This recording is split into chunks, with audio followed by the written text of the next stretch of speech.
from Hollywood, it's time now for... Johnny Dollar. Mr. Dollar, my name is Parley Barron. I'm calling from Hollywood. Hollywood? What insurance company, Mr. Barron? None. You handle all investigations for Eastern Liability and Trust. Yeah, I guess I do. Well, I am sure that they'll be calling you in shortly. What about, sir? A little matter of embezzlement. Oh? Nearly $10,000 that's been stolen from the Berkeley Furniture Manufacturing Company there in Hartford. You're connected with Berkeley Furniture? No, actually I am not. Then what's your connection with this embezzlement? I suggest you check with Berkeley and, of course, the insurance company. Of course. When you have learned the facts from them, I am sure you will find it of the utmost importance to contact me. You sent in Hollywood? Yes. Goodbye, Mr. Dollar. Yeah, but where in Hollywood? Hello? Hello? Oh, he's a lot of help.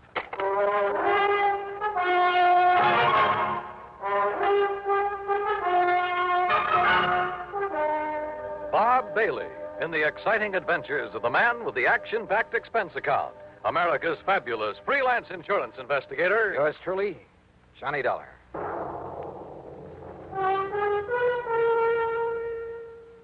And now, Act One of yours truly, Johnny Dollar.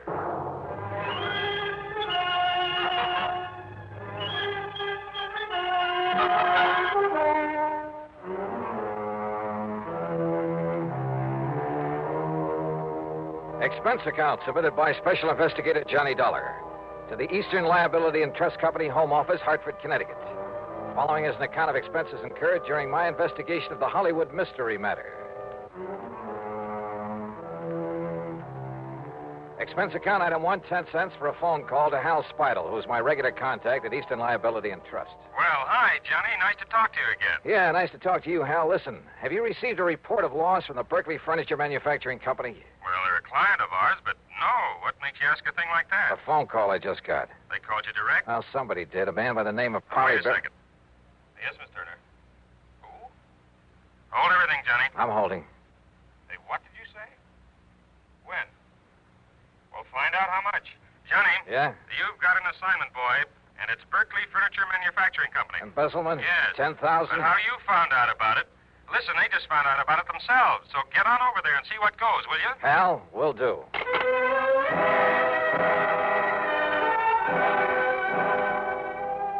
Yeah, my informant, the man who'd called me, had really known something.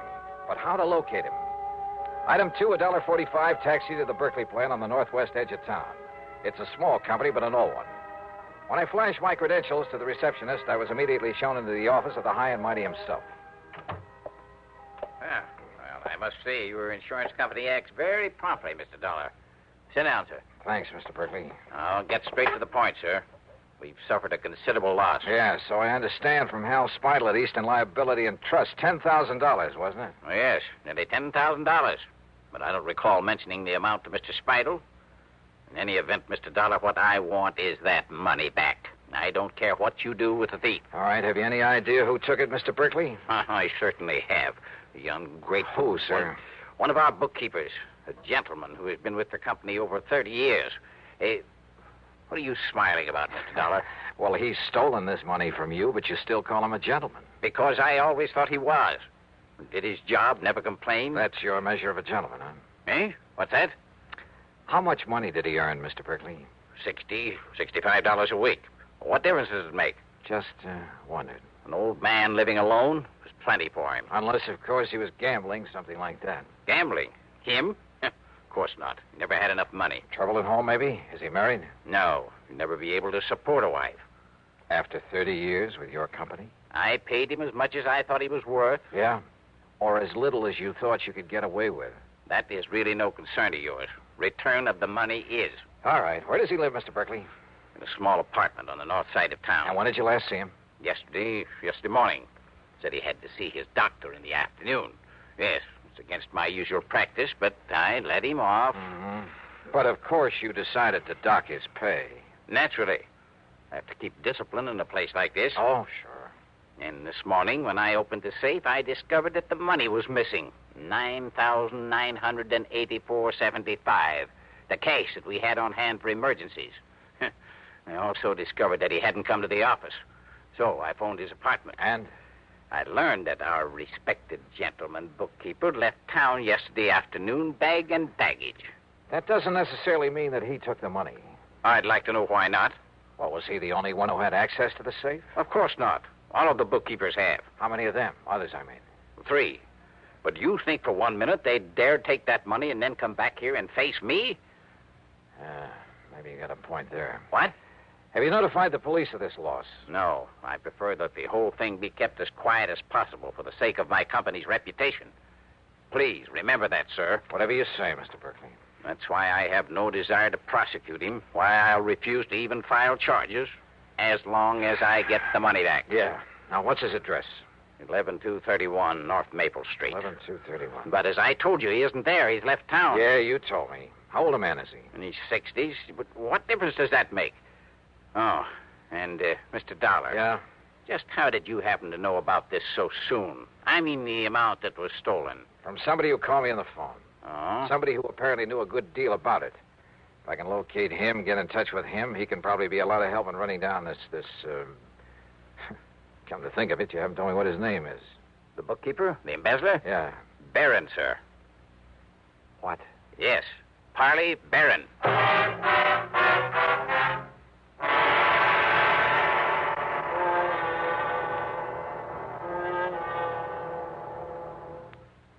Act 2 of yours truly, Johnny Dollar, in a moment.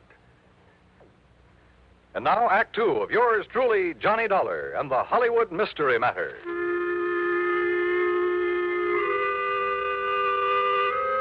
So the embezzler of the $10,000 was Parley Barron, the same man who'd called me on the phone. Apparently called me before the company even knew the money was missing. And he'd had the audacity to inform me that I should contact him. Yeah, somewhere in Hollywood. Which is like saying the needle is somewhere in the haystack. Item 3, $250 for a taxi to the little apartment house on North Maple Street. I paid off the driver, then walked into the open foyer and looked for the usual bank of mailboxes to find out which apartment was Parley Barron's. Hey, you want me to wait for you, mister? No, it's all right, driver. You go ahead if you want to. Okay, Now, let's see. Nelson, Davis, Parrots. Oops. Oh, excuse me, sir. That's all right. Spaulding, Pierce, Robeson. Taxi, wait a minute. Oh, here we are. Barron, apartment 103. Just a minute, young man. Are you a salesman? Oh, no. I was just looking up the apartment number of Mr. Parley Barron. Well, he ain't here, mister. You're sure? No, sir. He left here bag and baggage yesterday afternoon. Have you any idea where he went? No. Who are you? Cops or something? Here. My credentials. Johnny Dollar Insurance Yeah, Investigator. that's right. Now, look, I want you to let me into his apartment. Well, yes, sir. Right this way. Something wrong, Mr. Dollar?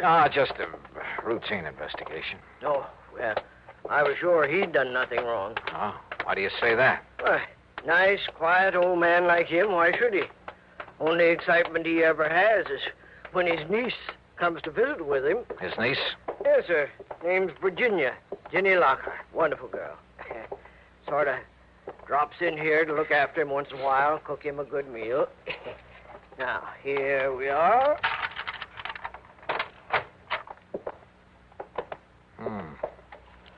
Well, it sure looks like he left in a hurry. Closet's open, doors pulled out. Where can I find this niece you mentioned? Why, didn't you see her when you just came in? That girl who bumped into me down in the lobby, that was Jenny Lockhart? Well, must have been. Guess she dropped in for a visit with her uncle, found him gone, and then lit out again. And I didn't have sense enough to get a good look at her. Well, now, here's a picture of her, mister. Sent it to him from her vacation last winter. Vacation, huh? Blue sky and palm trees. Down in Hollywood, I understand. Is that where she's headed for now? Well, now you got me there. Wait a minute. Yes? What's that you picked up, mister? Well, it's a note, I guess. Yeah, it's addressed to her. Ginny, my dear. The doctor you had me see has finally told me the truth. Is this his handwriting? Yeah, that's his, all right. He's finally told me the truth. I have less than a week to live. Oh, my. And so for the first time in my life, except for some happy moments with you, I'm going to really live. Make up for some of the things I've had to miss all these years. Well, say now. Yes. You may have some idea where I've gone, but please, dear, don't try to follow me. Your loving... Hollywood. Yeah, like I said, that's what And she ran off with the taxi I had. Oh, you want me to call you a taxi, mister? I sure do, brother. And fast.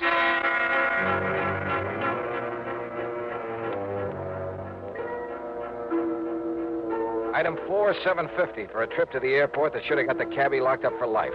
We ran every stoplight along the way. So what happened? I got there just in time to see a plane taking off.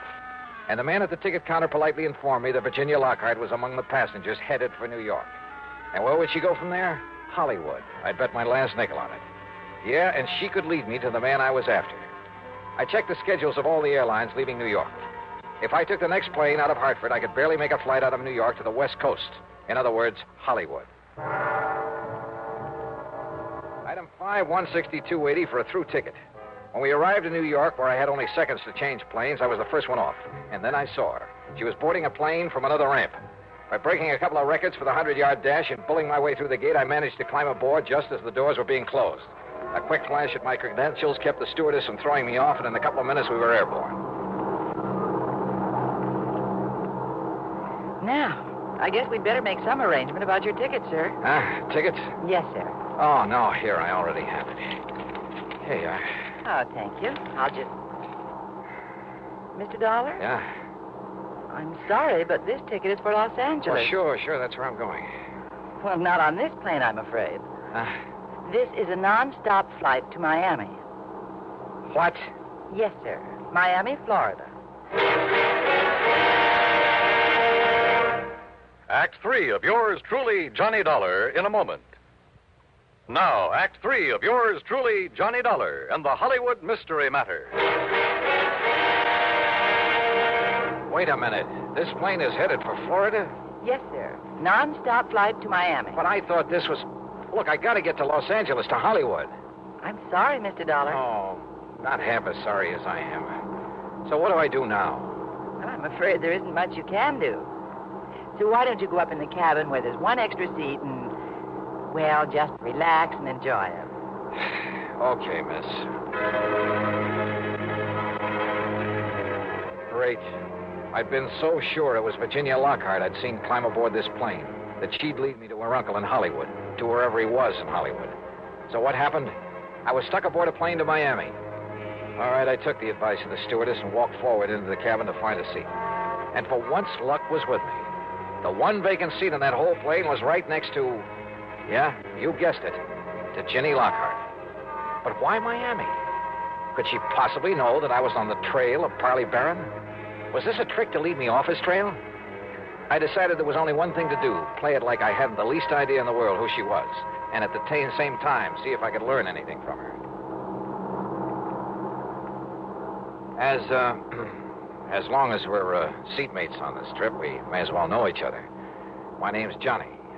Johnny Dollar. Miss, How do you do, Mr. Dollar?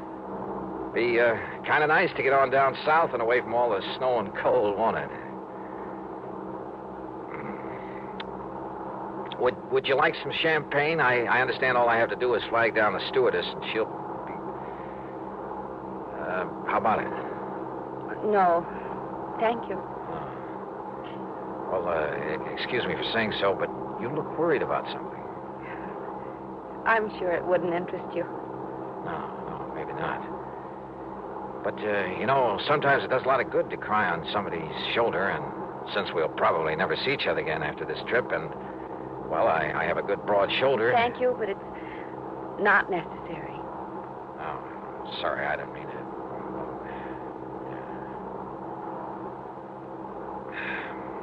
Going down to Florida for a vacation? No. I'm going to Florida to try to save somebody's life. Oh? But I'd rather not talk about it. And she didn't. Or did she talk about anything else during the rest of the flight?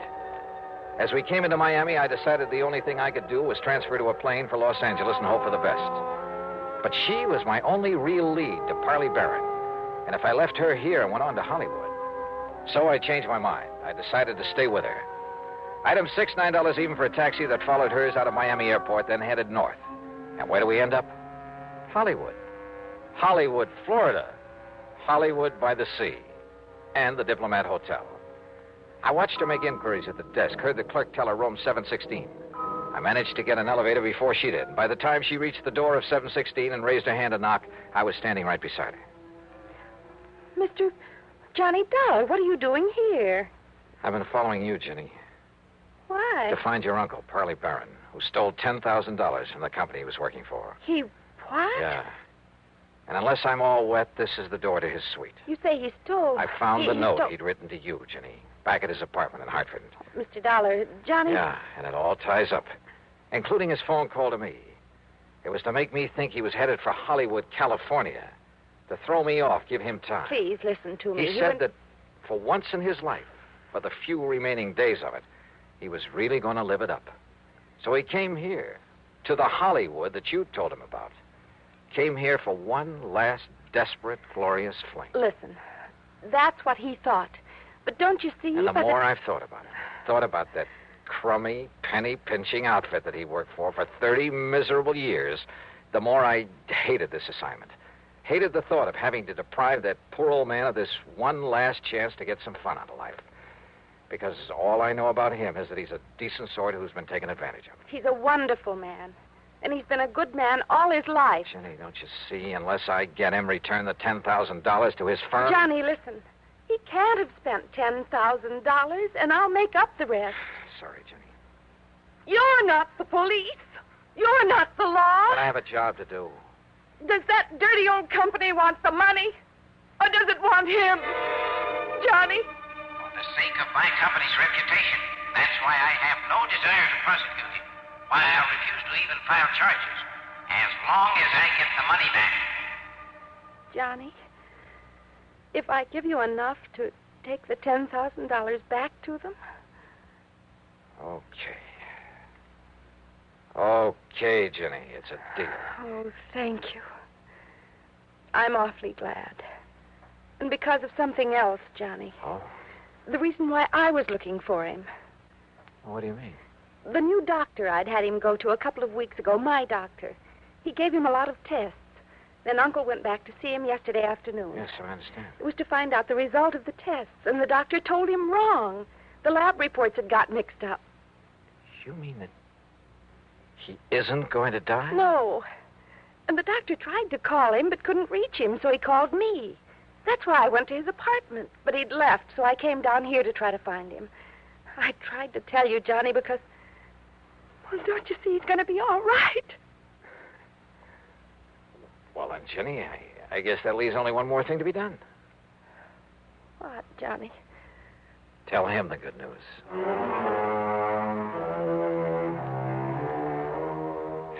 Oh, I don't know. Maybe I'm just a sucker for a good-looking girl. And maybe this makes me an accessory to the crime. But you know something? And you can blame it on the holiday season, anything you like. I don't care. Expense account total, including the trip back to Hartford. Well, a happy new year to you, too. Yours truly, Johnny Dollar.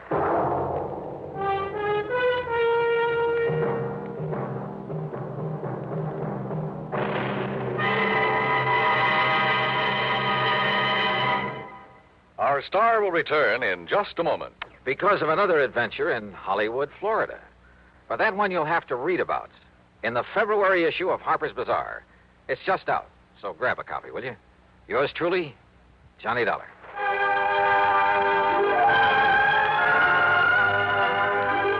Yours truly, Johnny Dollar, starring Bob Bailey, originates in Hollywood and is written, produced, and directed by Jack Johnstone. Heard in our cast were Virginia Gregg, Gene Tatum, Harley Bear, Forrest Lewis, Junius Matthews, and Frank Gerspool. Be sure to join us next week, same time and station, for another exciting story of yours truly, Johnny Dollar. This is Dan Coverly speaking.